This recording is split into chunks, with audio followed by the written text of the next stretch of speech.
ارحنی یا بلال بالصلاۃ، اے بلال اذان پڑھو اور مجھ کو راحت دو اور نماز سے راحت دو۔ تو یہ نبی اکرم نور مجسم شفیع معظم صلی اللہ علیہ وسلم کی تعلیمات ہمارے لیے اس بات کو واضح کر رہی ہیں کہ نماز کتنا اہم مرحلہ ہے اور کتنی بڑی عبادت ہے، اور اس میں ہر جہت میں نبی اکرم صلی اللہ علیہ وسلم کی اقتداء اور آپ کا طریقہ ہمارے لیے ضروری ہے۔ اس طریقے کے زیر سایہ جب نماز ادا کی جائے گی تو اس میں خالق کائنات جل جلالہ کا قرب بندے کو میسر ہوگا، اور واقعی اس کے دل کو خالق کائنات جل جلالہ اپنی معرفت کی حلاوت اور چاشنی عطا فرمائے گا۔ نماز کے ویسے تو سینکڑوں مسائل ہیں، اس وقت رسول اللہ صلی اللہ علیہ وسلم کی نماز کے موضوع کے لحاظ سے ہم صرف چند ایسے مسائل کو بیان کریں گے کہ جس میں ہم یہ دیکھنا چاہتے ہیں کہ ہم جو نماز پڑھتے ہیں وہ یقیناً وہی طریقہ ہے جو رسول اکرم صلی اللہ علیہ وسلم کی نماز کا طریقہ ہے۔ تو یہ دلائل صرف اس جہت سے ہوں گے کہ ہم جو عمل کرتے ہیں وہ سنت کے عین مطابق ہے، اور یہ دلائل ہمیں یاد کرنے چاہیے کہ ہم جس موقف پر ہیں اور جو طریقہ ہے ہمارا وہ قرآن و سنت سے ماخوذ ہے۔ رہا یہ بات کہ دوسرے کیا کرتے ہیں یا نہیں کرتے وہ ہمارے پیش نظر نہیں، لیکن اس موضوع پر بھی جب کسی کو ہم سے یہ تقاضا ہوتا ہے تو ہم اس موضوع کے مطابق مناظرے کے لیے بھی تیار رہتے ہیں، لیکن اس وقت ہمیں خود ہمارے اپنے طریقے کے لحاظ سے ہمیں دیکھنا ہے کہ ہم جو نماز پڑھتے ہیں رسول اکرم صلی اللہ علیہ وسلم کے طریقہ میں اور قرآن و سنت میں اس کی حیثیت کیا ہے۔ تو رسول اکرم نور مجسم شفیع معظم صلی اللہ علیہ وآلہ وسلم کی نماز کو جس وقت ہم سنت کے آئینہ میں دیکھتے ہیں تو تکبیر تحریمہ کے بعد بنیادی طور پر ہاتھ باندھنے کا مسئلہ ہے کہ ہاتھ کس مقام پر باندھے جائیں۔ تو اس سلسلہ میں ابو داؤد شریف میں باب وضع الیمنی علی الیسری کے اندر حدیث نمبر 756 ہے کہ جس میں حضرت ابو جحیفہ رضی اللہ تعالی عنہ سیدنا علی المرتضی رضی اللہ تعالی عنہ سے روایت کرتے ہیں السنۃ وضع الکف علی الکف فی الصلاۃ تحت السرہ، کہ حضرت علی المرتضی شیر خدا رضی اللہ تعالی عنہ یہ فرماتے ہیں کہ سنت یہ ہے کہ ایک ہاتھ کو دوسرے ہاتھ پر رکھ کر ناف کے نیچے ہاتھوں کو نماز میں باندھا جائے، اور یہ قانون ہے محدثین کے نزدیک کہ جب صحابی لفظ سنت بولیں تو اس سے رسول اللہ صلی اللہ علیہ وسلم کی سنت مراد ہوتی ہے۔ تو حضرت علی رضی اللہ تعالیٰ عنہ جو مدینہ العلم کے باب ہیں اور جنہوں نے تربیتی آغوش نبوت میں پائی ہے، وہ رسول اکرم صلی اللہ علیہ وسلم کے ساتھ اس وقت سے نماز پڑھتے ہیں جب سید عالم صلی اللہ علیہ وسلم کے ساتھ حضرت خدیجہ الکبریٰ رضی اللہ تعالی عنہا نے پہلے دن نماز پڑھنا شروع کی۔ اس وقت کے جو نمازی اور مقتدی ہیں حضرت علی المرتضی رضی اللہ تعالی عنہ، وہ یہ فرما رہے ہیں کہ سنت یہ ہے کہ دائیں ہاتھ کو بائیں کے اوپر رکھ کر ناف کے نیچے متصل ہاتھوں کو باندھا جائے۔ ایسے ہی حضرت ابو ہریرہ رضی اللہ تعالی عنہ سے مروی ہے، اور یہ بھی بڑا مستند نام ہے روایت حدیث کے لحاظ سے، اور یہ حدیث نمبر 758 ہے ابو داؤد شریف میں اخذ الاکف علی الاکف فی الصلاۃ تحت السرہ، کہ انہوں نے کہا کہ نماز کے اندر ہاتھ باندھنے کا طریقہ یہ ہے کہ ہاتھ کو بائیں پہ رکھ کر اس کو ناف کے نیچے باندھا جائے۔ یہاں تک کہ جامع ترمذی میں حضرت امام ترمذی حدیث نمبر 252 کے تحت یہ لکھتے ہیں کہ اس میں تو کچھ لوگوں کا نقطہ نظر یہ ہے کہ کیا ناف کے اوپر متصل باندھے جائیں یا ناف کے نیچے متصل باندھے جائیں۔ یہ بعض نے اس رائے کو اختیار کیا کہ ناف کے اوپر متصل باندھے جائیں، لیکن امام ترمذی یا دیگر کسی محدث نے صحاح کے اندر اس کو اس انداز میں کہ جس کو سنت صحیحہ قرار دیا گیا ہو اور وہ سینے پر ہاتھ باندھنے کا ذکر ہو، ایسا کوئی ذکر نہیں کیا کہ جو حدیث صحیح مرفوع سے ثابت ہو۔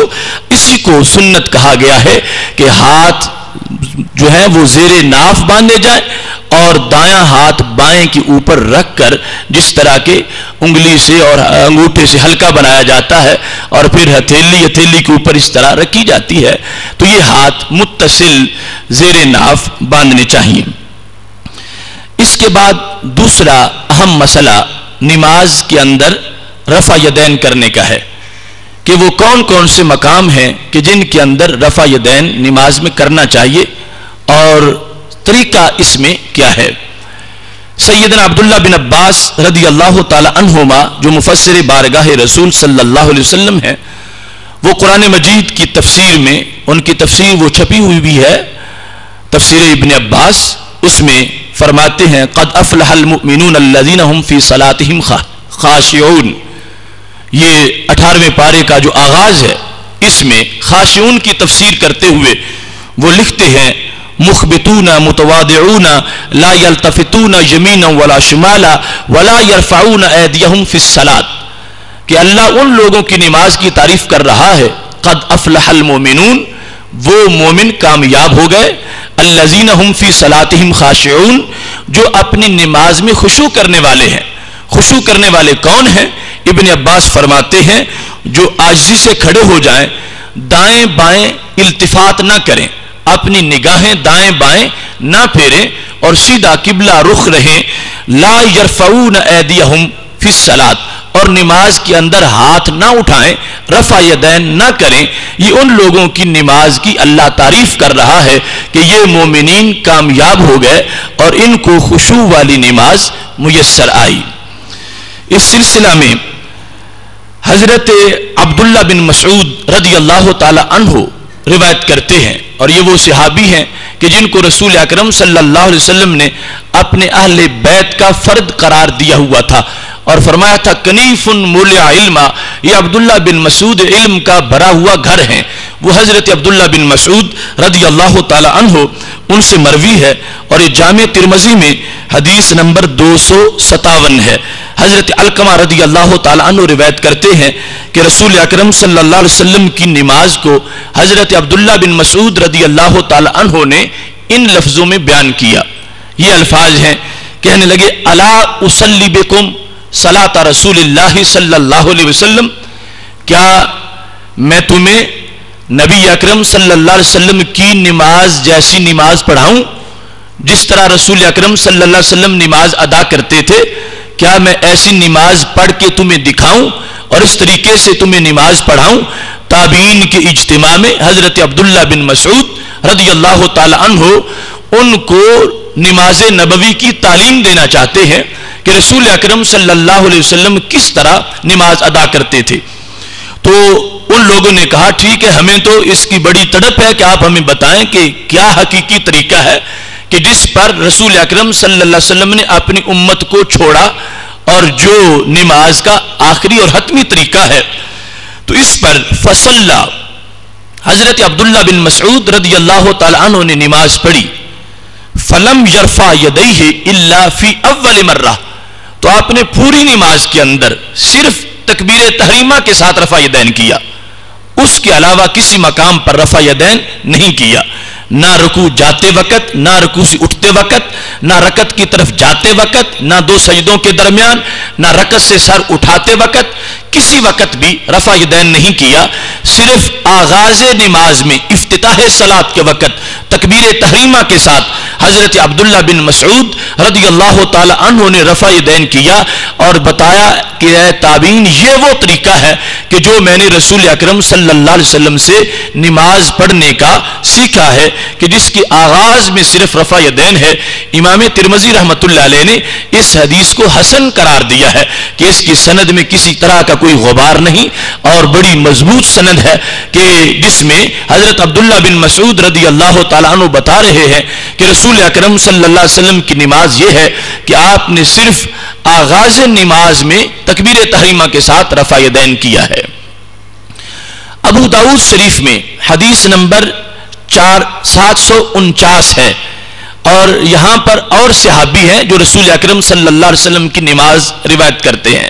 ان کا نام حضرت برا بن عازب رضی اللہ تعالیٰ عنہ ہے. کہتے ہیں ان رسول اللہ صلی اللہ علیہ وسلم کان اذا افتتح الصلاۃ رفع یدیہ الی قریب من اذنیہ ثم لا یعود. حضرت برا بن عازب رضی اللہ تعالیٰ عنہ کہتے ہیں کہ میں نے رسول اکرم صلی اللہ علیہ وسلم کو نماز پڑھتے دیکھا ہے. نبی اکرم صلی اللہ علیہ وسلم جب نماز شروع فرماتے تھے کان اذا افتتح، جب نماز کا افتتاح کرتے تھے، نماز کا آغاز کرتے تھے، رفع یدیہ الی قریب من اذنیہ، کانوں کے قریب تک اپنے ہاتھ اٹھاتے تھے. ثم لا یعود، اس کے بعد کسی مقام پر نماز کے اندر رفع یدین نہیں کرتے تھے. یعنی نہ رکوع کی طرف جاتے وقت، نہ رکوع سے سر اٹھاتے وقت، نہ رکعت کی طرف اٹھتے وقت، نہ سجدوں کے درمیان کسی مقام پر بھی نبی اکرم صلی اللہ علیہ وسلم رفع یدین نہیں فرماتے تھے. تیسرے نمبر پر حضرت عبداللہ بن عمر رضی اللہ تعالی عنہ روایت کرتے ہیں، اور مسند حمیدی نے اس کو جلد نمبر 2 صفحہ نمبر 227 پر روایت کیا ہے. حضرت عبداللہ بن عمر رضی اللہ تعالی عنہ نے کہا رأیت رسول اللہ صلی اللہ علیہ وسلم کان اذا افتتح الصلاۃ رفع یدیہ حذو منکبیہ واذا اراد ان یرکع وبعد ما یرفع رأسہ من الرکوع فلا یرفع. کہتے ہیں کہ میں نے دیکھا ہے رسول اکرم صلی اللہ علیہ وسلم کو نماز پڑھتے ہوئے کہ جس وقت نبی اکرم صلی اللہ علیہ وسلم نماز ادا کرتے تھے تو اس وقت رسول اکرم صلی اللہ علیہ وسلم تکبیر تحریمہ کے وقت افتتاح صلاۃ میں آپ رفع یدین فرماتے تھے، ہاتھوں کو کندھوں تک بلند کرتے ہوئے. اس کے بعد جب رکوع کرتے تھے یا رکوع سے سر اٹھاتے تھے فلا یرفع، رسول اکرم صلی اللہ علیہ وسلم رفع یدین نہیں فرماتے تھے. صحیح مسلم میں جلد نمبر 1 صفحہ نمبر 181 پر حضرت جابر بن سمرہ رضی اللہ تعالی عنہ سے مروی ہے. کہتے ہیں خرج علینا رسول اللہ صلی اللہ علیہ وسلم، ہم نماز پڑھ رہے تھے کہ رسول اکرم صلی اللہ علیہ وسلم تشریف لے آئے تو آپ نے فرمایا مالی اراکم رافی ایدیکم، مجھے کیا ہے کہ میں تمہیں رفع یدین کرتے دیکھ رہا ہوں. کانہا اذناب خیل شمسن، یہ تمہارے اٹھے ہوئے ہاتھ ایسے ہیں جس طرح کے شریر گھوڑے کی دم ہوتی ہے. اسکنوا فی الصلاۃ، نماز کے اندر ساکن ہو کے نماز پڑھو اور نماز کے اندر ہاتھ نہ اٹھاؤ، رفع یدین نہ کرو. نبی اکرم نور مجسم شفیع معظم صلی اللہ علیہ وسلم نے اس مقام پر واضح طور پر رفع یدین سے منع کیا. اور ایک دوسری حدیث ہے جو کہ سلام کے وقت رفع یدین کی ہے، وہ اس سے جدا ہے، اس میں جدا منع کیا، چونکہ وہاں پر لفظ یہ ہے کہ ہم نبی علیہ الصلوۃ والسلام کے پیچھے نماز پڑھ رہے تھے، ہم نے سلام پھیرتے وقت رفع یدین کیا تو رسول اکرم صلی اللہ علیہ وسلم نے ہمیں اس رفع یدین سے منع کیا. وہ علیحدہ واقعہ ہے، لیکن یہاں پر صحابی کہتے ہیں ہم نماز پڑھ رہے تھے کہ رسول اکرم صلی اللہ علیہ وسلم تشریف لے آئے، آپ نے ہمیں رفع یدین کرتے دیکھ لیا تو رسول اکرم صلی اللہ علیہ وسلم نے ہمیں منع کیا اس انداز سے. اور یہ رسول اکرم صلی اللہ علیہ وسلم کا انداز تربیت ہے، اور وہ اپنے صحابہ کو جس لفظ سے جھڑکی دینا چاہیں آپ ان کو اسی طرح بول سکتے ہیں. اذناب خیل شمس، شریر گھوڑوں کی دموں کے ساتھ اپنے غلاموں کی کسی حرکت کو تشبیہ دینا، یہ نبی علیہ السلام کے دربار میں ان کے لیے لفظ کا بولا جانا یہ کوئی اس میں بودھ نہیں ہے. رسول اکرم نور مجسم شفیع معظم صلی اللہ علیہ وسلم نے تعجب کیا کہ ایسا کیوں ہو رہا ہے،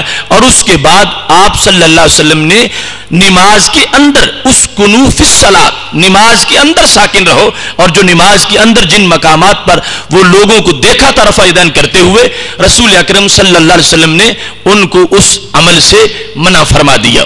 تو چونکہ اس وقت یہ صرف رفع یدین موضوع نہیں، دیگر موضوعات بھی ساتھ ہیں، تو یہ صرف مختصر چند دلائل میں نے ذکر کیے. باقی اس سلسلہ میں ہماری 3 آڈیو کیسٹیں پہلے موجود ہیں. ایک ہے مسئلہ رفع یدین، دوسری مسئلہ رفع یدین کی نوعیت، اور تیسری ترک رفع یدین بتدریج. یہ تینوں موجود ہیں، آپ وہ سن کے پورا مواد ان سے سماعت کر سکتے ہیں. نماز کے اندر تیسرے مقام پر مسئلہ ہے فاتحہ خلف الامام کا، کہ جب امام جماعت کرا رہا ہو تو کیا اس کے پیچھے مقتدی کو فاتحہ شریف پڑھنا چاہیے یا نہیں. تو اس کو ہم حدیث کی روشنی میں بیان کریں گے. اگرچہ آیات سے بھی استدلال ہے، لیکن اس سلسلہ میں بھی میری کتاب کہ مقتدی فاتحہ کیوں پڑھے اس میں تفصیل سے مسئلہ موجود ہے. اب یہاں صرف اختصار سے چند دلائل ذکر کروں گا. جس وقت جماعت ہو رہی ہے تو مقتدی کے لیے یہ جائز نہیں کہ وہ امام کے پیچھے فاتحہ پڑھے، اس واسطے کہ رسول اکرم صلی اللہ علیہ وسلم کی حدیث ہے صحیح مسلم میں جلد نمبر 1 صفحہ نمبر 174، ابو داؤد شریف میں جلد نمبر 1 صفحہ نمبر 147 اور ابن ماجہ میں صفحہ نمبر 61 پر یہ حدیث شریف ہے. حضرت ابو موسیٰ اشعری رضی اللہ تعالی عنہ اس کی روایت کرتے ہیں، ان رسول اللہ صلی اللہ علیہ وسلم خاطبنا فبین لنا سنتنا وعلمنا صلاتنا، کہ نبی اکرم صلی اللہ علیہ وسلم نے تقریر فرمائی، ہمیں نماز کی سنت طریقہ نماز کا بیان کیا اور ہمیں نماز کی تعلیم سکھائی. تو کیا فرمایا؟ فرمایا اقیموا صفوفکم، جب تم نے نماز پڑھنی ہو تو پہلے صفیں سیدھی کر لیا کرو. ثم لیؤمکم احدکم، پھر ایک تم میں سے امام بن جانا چاہیے. یعنی جب نبی علیہ الصلوۃ والسلام سے علیحدہ کہیں وہ کسی اور مسجد میں یا سفر میں نماز پڑھنا چاہتے ہیں، فرمایا صفیں سیدھی کر لو اور پھر ایک تم میں سے امام بن جائے. جب وہ امامت شروع کرے فَإِذَا كَبَّرَ فَكَبِّرُوا، جب وہ تکبیر کہے تم بھی تکبیر کہو. وَإِذَا قَرَأَ فَأَنصِتُوا، جب وہ قرات شروع کرے تم خاموش ہو جاؤ. تکبیر کے ساتھ تو تکبیر کہنا لازم ہے، وہ اللہ اکبر کہے تم بھی اللہ اکبر کہو. لیکن اذا قرأ فانصتوا، جب وہ قرات کرے، قرات قرآن مجید کے پڑھنے کو کہتے ہیں، خواہ وہ سرن پڑھا جا رہا ہو، خواہ جہرن، خواہ آواز سے، خواہ آہستہ. فرمایا جس وقت وہ قرات شروع کر دے فانصتوا، تم خاموش ہو جاؤ. رسول اکرم صلی اللہ علیہ وسلم نے اس مقام پر واضح طور پر حکم دے دیا کہ امام کے پیچھے مقتدی کے لیے نہ فاتحہ پڑھنا جائز ہے اور نہ ہی فاتحہ کے سوا دوسری کوئی سورت پڑھنا جائز ہے، لیکن یہ اس وقت جب کہ قرات سرن یا جہرن ہو رہی ہو. باقی جو معاملات ہیں اس کے بارے میں رسول اکرم صلی اللہ علیہ وسلم نے فرما دیا، اذا قال سمع اللہ لمن حمدہ قولوا ربنا لک الحمد، جب وہ سمع اللہ لمن حمدہ کہے تم ربنا لک الحمد کہو، جب وہ کہے ولضالین تم آمین کہو. یہ تقسیم کر دیا ہے اس طرح کر کے، اور اس مقام پر فرمایا جس وقت وہ قرآن پڑھنا شروع کر دے تم خاموش ہو جاؤ اور تمہارے لیے اس وقت پڑھنا جائز نہیں ہے. ایسے ہی نبی اکرم صلی اللہ علیہ وسلم سے حضرت ابو ہریرہ رضی اللہ تعالی عنہ روایت کرتے ہیں کہ رسول اکرم صلی اللہ علیہ وسلم نے فرمایا اذا کبر فکبروا، جب امام تکبیر کہے تم بھی تکبیر کہو. وَإِذَا قَرَأَ فَأَنصِتُوا، جب امام قرات کرے تو تم خاموش ہو جاؤ. حضرت جابر بن عبداللہ رضی اللہ تعالیٰ عنہ سے روایت ہے اور یہ ابن ماجہ میں صفحہ نمبر 61 پر ہے اور السنن الکبریٰ للبیہقی میں جلد نمبر 2 صفحہ نمبر 531 پر ہے کہ حضرت جابر بن عبداللہ رضی اللہ تعالیٰ عنہ روایت کرتے ہیں کہ ان جابر بن عبداللہ ان النبی صلی اللہ علیہ وسلم قال من کان له امام فقراءۃ الامام له قراءۃ. رسول اللہ صلی اللہ علیہ وسلم ارشاد فرماتے ہیں کہ جس کا کوئی امام ہے، یعنی جو مقتدی بن کے نماز پڑھ رہا ہے، جس نے امام کی اقتداء میں نماز شروع کر رکھی ہے، وہ کیا کرے؟ فرمایا فقراءۃ الامام له قراءۃ، امام کی قرات اس کی قرات ہے، اس کو امام کے پیچھے قرات کی اجازت نہیں، امام کا پڑھنا اسی کا پڑھنا ہے. یہ شریعت نے اس کو